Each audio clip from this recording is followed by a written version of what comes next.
सो योगा के ऐसे कौन से स्पेसिफिक बेनिफिट्स है? योग हम लोग को हमारे पैरासिम्पैथेटिक नर्वस सिस्टम को स्टिमुलेट करता है और फिर हमारा हार्ट रेट कम करता है, ब्लड प्रेशर कम करता है और हमारे माइंड में ओवरऑल एक कामनेस फीलिंग देता है। क्या या फिर पीरियड क्रैम्पिंग में योगा से कुछ बेनिफिट्स हो सकते हैं क्या? लाइक आप मलासन जैसे आसन कर सकते हैं, बटरफ्लाई पोज कर सकते हैं, जिसमें अपना पेल्विक फ्लोर के लिए के पास ब्लड फ्लो इंक्रीज हो जाता है। It will help in relieving the pain also. What should be there routine for yoga so that diabetes में कुछ हद तक उनको कंट्रोल हो सकता है? उसने भी ऐसे स्टडीज पाए हैं कि आसन रोज करने से 3 मंथ्स में भी जो HbA1c इंडिकेटर होता है डायबिटीज में वो कम हो जाता है। For a healthy baby and for a healthy mother कौन से योगासन प्रैक्टिस करने चाहिए फ्रॉम मंथ 1 टू मंथ 9? ये बहुत ही अच्छा सवाल है। Pregnancy is a beautiful journey of course. Welcome to DigiDoc. आज हम योगा के अलग अलग बेनिफिट्स के बारे में डिस्कस करेंगे।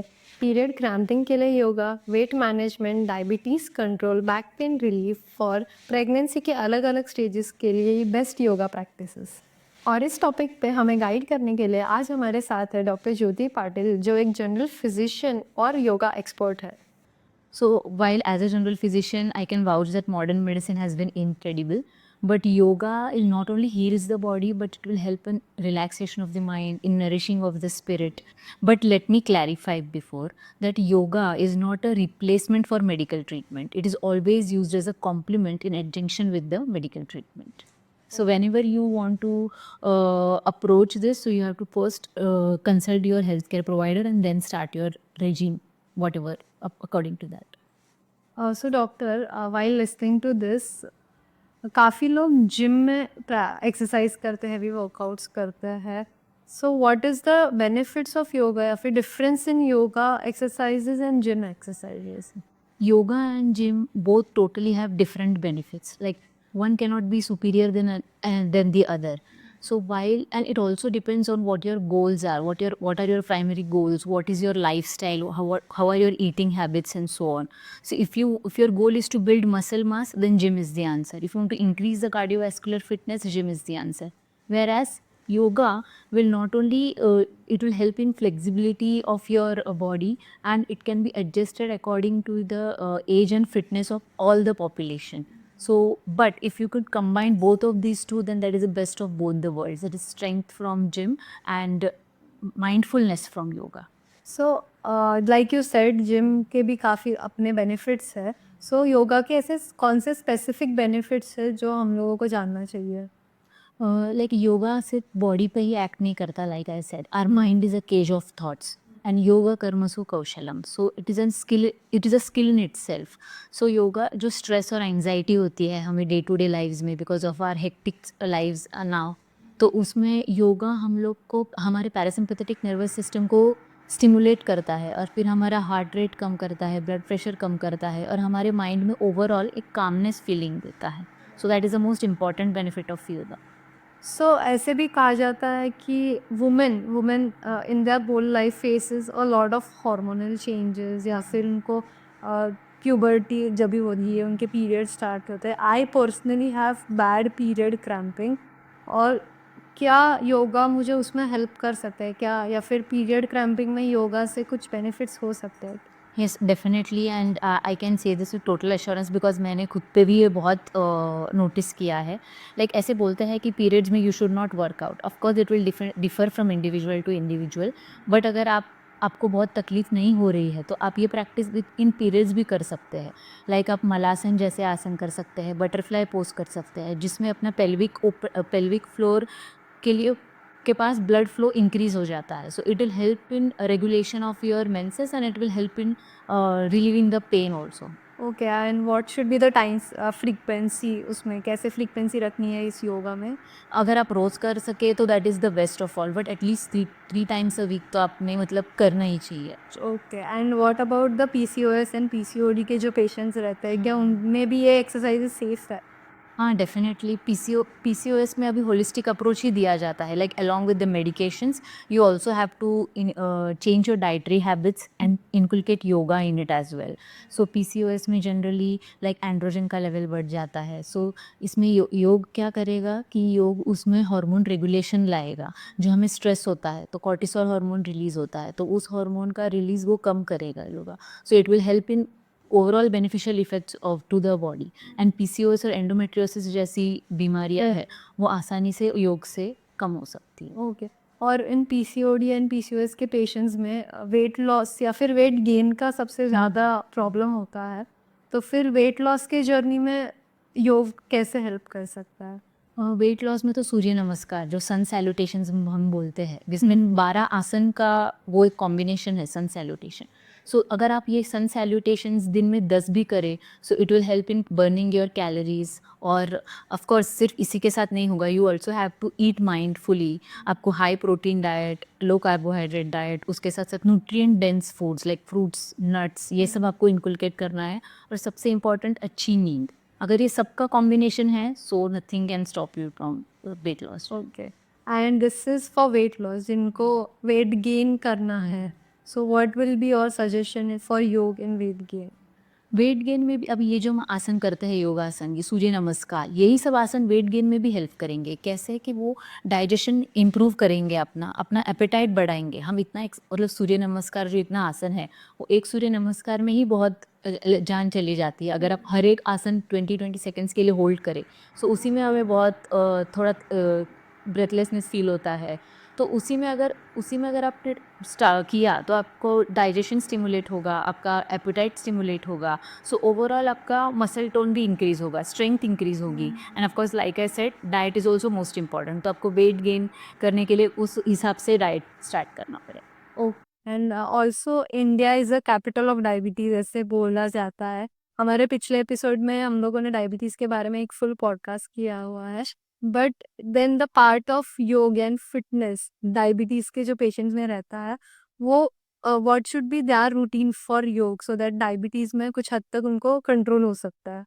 मतलब ऐसे बहुत स्टडीज़ है लैंसेट में, पबमेड, जो हाई इम्पैक्ट फैक्टर जर्नल्स हमारे मेडिकल प्रोफेशन में जो है, उसमें भी ऐसे स्टडीज़ पाए हैं कि आसन रोज़ करने से 3 मंथ्स में भी जो HbA1c इंडिकेटर होता है डायबिटीज़ में, वो कम हो जाता है। 3 मंथ्स ऑफ रेगुलर आसन प्रैक्टिस। सो डायबिटीज़ में जनरली पैनक्रियाज जो ग्लैंड होता है हमारे स्टमक के पीछे, वो इंसुलिन सीक्रेट करता है। सो अगर उसकी डेफिशिएंसी हुई तो डायबिटीज़ दिखा जाता है। बट डायबिटीज़ में मंडूक आसन जैसे आसन, या फिर मत्स्येंद्रासन, ये सब आसन हम करें, तो वो पैनक्रियाज को स्टिमुलेट करते हैं, उधर प्रेशर इंक्रीज कर देता है वो आसन, और फिर वो इंसुलिन सीक्रेट करता है। सो इस हिसाब से हम सब हार्मोन्स रेगुलेशन में आके HbA1c कम हो जाता है। फिर इसके बहुत सारे स्टडीज़ किए गए हैं, इवन अमेरिकन जर्नल्स में भी ये पाए गए हैं। So this is very important, along with of course your oral anti hypoglycaemic drugs, diabetic जो ड्रग्स है वो भी, और ये। सो प्रेगनेंसी का जो फेज रहता है, जो हर एक वुमेन अपने लाइफ में अ, महसूस करना चाहती है, सो उसमें for a healthy baby and for a healthy mother कौन से योगासन प्रैक्टिस करने चाहिए फ्रॉम मंथ 1 टू मंथ 9? ये बहुत ही अच्छा सवाल है। Pregnancy is a beautiful journey of course, और उसमें लाइक बट ये प्रेगनेंसी में योग शुरू करने से पहले सबसे इम्पोर्टेंट है कि आपके ऑब्स्टेट्रिशियन और गायनेकोलॉजिस्ट से इसका अप्रूवल लेना। क्योंकि बहुत लोगों की हाई रिस्क प्रेगनेंसी हो सकती है, मिसकैरेज की हिस्ट्री हो सकती है, दूसरे कोई कॉम्प्लिकेशंस हो सकते हैं। So they can not directly start doing yoga, they have to take their approval from their gynaec first.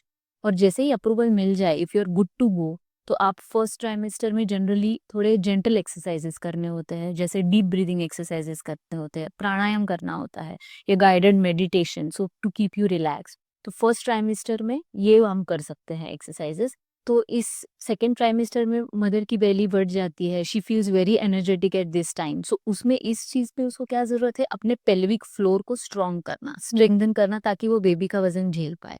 तो उसमें मलासन जैसे पोजेस, वीरभद्रासन जैसे पोजेस, इवन विपरीत करणी, जो दीपिका पादुकोण का एक पोस्ट बहुत फेमस हुआ था रिसेंटली, विपरीत करणी मतलब लेग्स वॉल पे लगा के नीचे सोना है, लेग्स अप द वॉल ऐसे। तो उससे सूजन कम होती है, हमारा पेल्विक फ्लोर को ब्लड फ्लो इंक्रीज हो जाता है, और पेल्विक फ्लोर स्ट्रांग बनता है। सो ये आसन है, ये हम सेकंड ट्राइमेस्टर में ट्राई कर सकते हैं। और थर्ड ट्राइमेस्टर में like mother is preparing for her delivery, so इसमें गाइडेड मेडिटेशन तो बहुत इंपॉर्टेंट है, अनुलोम विलोम इंपॉर्टेंट है, deep breathing exercises so that she feels very relaxed and calm. Mental preparation इसमें बहुत इंपॉर्टेंट होता है। Right. Or what are the exercises that a mother should prepare before the delivery? मतलब जैसे normal delivery हो जाए and she should like avoid C-section delivery.